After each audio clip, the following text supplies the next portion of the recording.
3 months into your new leadership position and you're working harder than ever, but you're second guessing your abilities. You thought that this promotion would be the natural next step, and maybe it actually is, but instead, it feels like you've hit a wall, and the overwhelm and the anxiety, yeah, they're real. Let's talk about why this transition is so much harder than anyone ever told you. Welcome to Crossroads and Catalyst, the podcast with Shanita B. I am your host. This is where we discuss how a thoughtful, wise, and strategic perspective at a crossroads can be the catalyst for change in your leadership and career. Do me a favor and hit the follow button in Apple or Spotify, or you can also go to my website, crossroadsandcatalyst.com, and follow there. We do not want you to miss an episode. Okay, so you finally made the transition into leadership, and now you actually see that it's a little bit more than what you thought that it would be. You're struggling with the transition from team member to team leader. And in the former, you really only had to be concerned about yourself. And you've carried that same mindset into your leadership role because, you just thought that it was just going to be a piece of cake. But not only have you carried that mindset into your new role, you have a lot of additional responsibilities and duties as a part of your new position. And the dynamic is definitely different. And now you're feeling it. So this is one of the reasons why I wanted to talk about this, because you're recognizing that the very work that got you here, and that being your technical skills, they're not necessarily helping you through this early phase of leadership. And really, on the contrary, what it's doing is holding you back.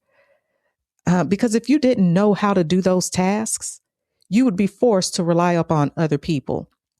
But the fact that you do know how to do them, well, you just kind of go through the motions as if nothing has changed. You tell yourself that you can do it faster, that you don't have time to explain it to John and Joe.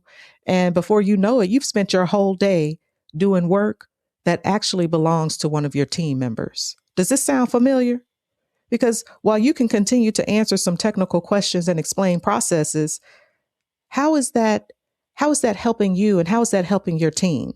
Because it doesn't make you any different than the people you were hired or promoted to lead. And so in the process, it's wearing you out. So then here's the question. Why are you struggling and feeling like a failure? I hope that some of what I just said helped you to understand, but let me explain to you something before we move on. You are not a failure, and you are not defined by your title nor the work that you do. So I don't want to move forward with you having this mindset that because you're struggling a little bit, that this is part of who you are, and that you're going to be unable to get past it. You will be able to get past it. You are not a failure. You're a smart and intelligent woman, and you can get this done. And the men too, for sure. You got this. But how you're feeling is understandable because this really isn't about work ethic or technical proficiency, okay? You have a misguided understanding of leadership. How many leaders do you know who actually understand everything about the work being performed under their scope? I will wait for you to respond. You think that you have to know everything about every aspect of the work, and you don't, because you have confused technical know-how with leadership. They are not the same. And maybe this is because this is what's been modeled for you, or maybe the culture of the company where you work implies this very thing. Have you ever said to yourself, I can do better than they can do it, or something along those lines? Well, part of that is because it always looks like it's easier to do a task than what it might actually be when you get into it. And what's interesting is I recently heard that one of my team members who had been hired into a director level type position, that once he got into that position, he realized how challenging it was, and that he had gained a whole new level of respect for the directors. He used to be on my team, and he didn't report directly to me, but because he was my downline report, we did have interactions. But it was good to hear that he had I think, appropriately and accurately assessed the state of that work. It is not easy to be a leader, whether that position is manager, whether it's director or executive. None of them are easy. Now, you might have the skill set that would be very valuable in helping you to carry out those duties. But now when you're actually in the position and you have to deal with the daily goings on, then you recognize it's not always as easy as you thought that it would be. And I know you're probably thinking that the stakes are really high and you'll either receive the credit or the blame. Okay, well, yeah, that's true. But that's actually part of being a leader. And if you didn't know that before, well, you're definitely beginning to recognize it now. Okay. So what you have to do is convert your technical skill into development opportunities for your team. And basically, you will have to be a teacher. And I know we don't always like the word teacher. So maybe a better way to say it is you're going to have to be a coach. And that's where the grunge work of leadership comes in, because your interactions with your team is going to help to determine how successful they will be at carrying out their duties so that you can get out of them what you need in order to carry that to the next step, right? You have to see the big picture, which means that you are not necessarily on the inside of this process. You have to step to the outside so that you can see what's going on and what needs to take place. And you have to change your mind and recognize that you will not be able to check every figure or read every word on every report that comes across your desk. You're going to have to trust that your team is competent and capable of doing their jobs. And you must be confident that you have the skills to communicate information to them, to develop them, and to get what you need from them. Yeah, that sounds like a lot. And I know it's always easier said than done. But again, like I said, you can do this, but you're going to have to take a step back and pull yourself out of the weeds. So then how do you transform your thinking about this? Okay. I have one word for you, and you've probably heard it, and maybe you just kind of dismissed it. Or you didn't take it seriously. You're uncomfortable with it, whatever it is. This is what the word is. It's delegate. You have to delegate. Don't fight it. And it is that straightforward. And I can hear you. I can hear you right now. You're saying, well, I mean, I've tried that and it didn't work. Well, what I'm telling you is that maybe you didn't do it long enough, or maybe you didn't do it correctly. So you have to try it again. And what do I mean by doing it correctly? If you delegate something to one of your team members and you have communicated what you anticipate to receive as far as a deliverable, that if they have a process, just go for it. And then you try to pick it up again, or you micromanage them so that essentially you have not really given up the task. You've just passed it on to them and have become a shadow. Well, then you didn't do it right. And yes, that can be very uncomfortable. But I want you to think about how this is played out if indeed you have attempted to pass along something to a team member, but you really never did let it go. Okay?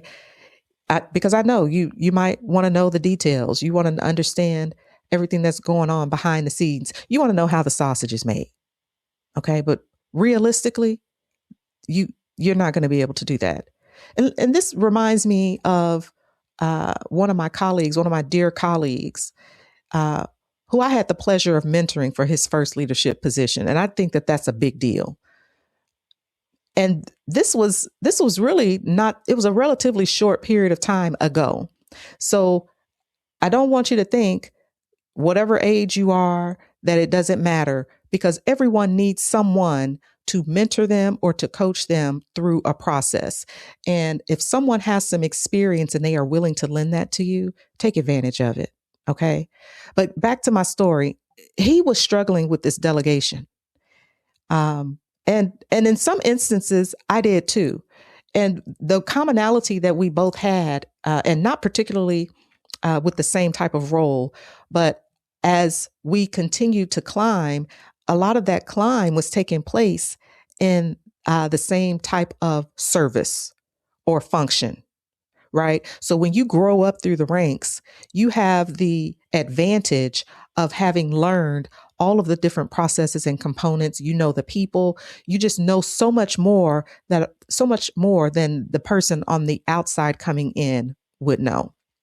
And so that is extremely helpful. And when you've always been in a position to be able to answer questions as they come along, regardless of what your title is in that particular department, then you feel a lot more confident for those reasons. Okay. But in this particular instance, when he made the transition to leader, again, this was his first time as a leader. It was not in a department that he had grown to have some level of familiarity. It didn't work out like that. Okay. And the processes and the team were completely foreign to him. And so he had a daily pass on the struggle bus, y'all. And just like some of you. So believe me when I say that I understand. He literally said to me that he did not like not being in the weeds and that he knew that he had to get comfortable with delegation. But boy, it was like prying it out of his hands because he did not want to do it. And when I tell you that he was resistant, he was the definition of it in those moments. Okay. I could even see it in his face when he talked about it. The problem is it was unsustainable and he knew it. And he at least had the self-awareness to acknowledge that. You have to have the self-awareness to acknowledge it as well. Okay, so this is what I'm telling you. It is that simple, but you're going to have to grapple with how long you can maintain the level of productivity and not burn yourself out. Because if you decide that you are not going to delegate, that's exactly what you're going to do. Once you get to a certain stage and phase in life and you recognize how valuable your time is, you will be more than happy to pass along a task to someone else to complete. Okay. Realistically, you're going to have to choose. Do you want to continue to hold on to everything and crash out? Or do you want to delegate and transform so that you can become the leader you desire to be? Let me tell you, my colleague, he is so successful right now. He learned to delegate. He learned to let go. He learned to trust his team. And that's really what it came down to. So you have to ask yourself, are you ready to begin your transformation? Because that's what it's going to take. And you first start with how you think about leadership. I want you to define for yourself what leadership is. It would be easy for me to tell you a lot of qualities and skills that a leader should have. But you also understand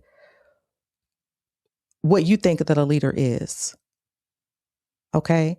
So it starts with defining what you think a leader is. And what I will tell you is that part of a leader's job is to engage their team so that they can draw the best out of them. You want to build an environment where your team knows that they can be successful. How important is that? I'm sure that is a part of your success story because you are successful. You've made it to the next level. So now it's time for you to do the same for your team. Okay. And so how do we do this? Like I said, you already have to define leadership, working on building an environment that is going to allow for success to occur. But when it comes to delegating, what you have to do is you have to learn how to communicate. You're going to have to learn to communicate with your team. And part of that is really and truly assessing, well, what work do I have now before me? And what work is actually applicable to my new leadership role? And what is actually applicable to team members? And I can pass this on to them. This is going to require you to build rapport with them. It's going to be slightly different if you were promoted versus someone who was externally hired into a leadership role. You might already have a working relationship, and that dynamic has already changed too if you were promoted and now you're the leader of the same people that you used to, rub elbows with. So I want you to consider that as you approach things. You want to make sure that when you're engaging with your team, regardless of what rapport you have built up with them, if it's new or if it's not so new, understand that you have some professional boundaries and that the work that needs to be passed along to them, it should be according to their job descriptions. It should fall within their scope. Okay. Now, there is and should be room for stretch opportunities. But if you don't already know what those areas of improvement or even those stretch goals are, or what your team would like to do, you're going to have to get to know them and try to understand that. But for now, we're just focusing on helping you to think through, how do I let go of the things that I once did and feel comfortable and feel competent and feel confident that I can carry on my leadership duties and that I will get what I need in order to be a successful leader. Because that's really what it comes down to. Okay. So make sure that you understand. And if your team has already been in their roles and they know what to do, well, continue to trust that they will do their jobs. Part of what you're there to do is to hold them accountable. And part of what they are to do is to also hold you accountable. Remember, accountability is not a negative word. It is a good word. It often gets applied in a negative context, but it actually is there to help. So I wanted to make sure that you're clear that delegation is a good thing. Now, recognize that sometimes when you delegate things, it doesn't always work out as planned. You have to be prepared for that. You have to recognize that things are not always going to go the way that you thought that they should. Part of the reason why you're listening right now is because you're struggling with being the leader versus the individual contributor. It's okay. And it will be fine. You will get through it, but learn to delegate. Again, your peace of mind means something. Your physical health is important. Your mental health is extremely important. And the longer you avoid delegating tasks to your team, the more of a toll that it's going to take on all of those things that I just mentioned. Okay, so take it seriously. One thing that I want you to do this week, I don't care if it's just one task. If you are still doing a task that is actually attributable to someone who should do it on your team, or the type of job that is available on your team, I want you to take that task and I want you to call one of your team members in and say, hey, I'm going to pass this on to you. This is something that I know that you would typically do. So I'm going to hand this off, and make sure that they understand what the expectations are as far as deliverables and timelines and whatnot. But I want you to do that this week. And every time you feel the urge to reach out to them, find out how they're doing, ask them some additional questions, I want you to stop and ask yourself, are you only asking them because you're uncomfortable? Or are you asking them because something has changed and you need to pass something along? Again, you have to understand the context in which you're operating. Now, if you have a problem child on your team, okay, that might change the dynamic slightly. But all jokes aside, if everything is pretty on the is much, let me change that. If everything is on the up and up and things are running relatively smoothly, there is no need for you to do a lot of follow-up. Okay? Ask the questions that are actually going to be valuable to getting the results that you need. All right?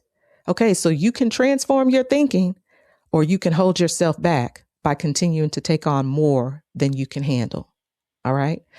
So would you like to talk this through? This is my question for you, because what I'm doing is I'm opening 5 slots this month, and they're going to be available for your personalized support. What you can do is click the calendar link in the notes to reserve your spot. And I want you to stay tuned, because I'm starting a series on your first 90 days as a new leader, because I think that it's important that you understand what should take place, what actions you can take when you first start a new role. And even if you've been in your role for for longer than a few months or even a year or so, whatever the case may be, there's still opportunity for you to take the information that I'm going to provide to you and apply them to your situation. All right. So thank you for listening. I really appreciate it. And I want you to share your thoughts with me. You can do so by leaving a voicemail at my website, crossroadsandcatalyst.com/voicemail. Until next time, be thoughtful, be wise, be strategic. And remember, crossroads reveal who you are. Catalysts shape who you become. Every decision matters. So make it count. I'll talk to you next week.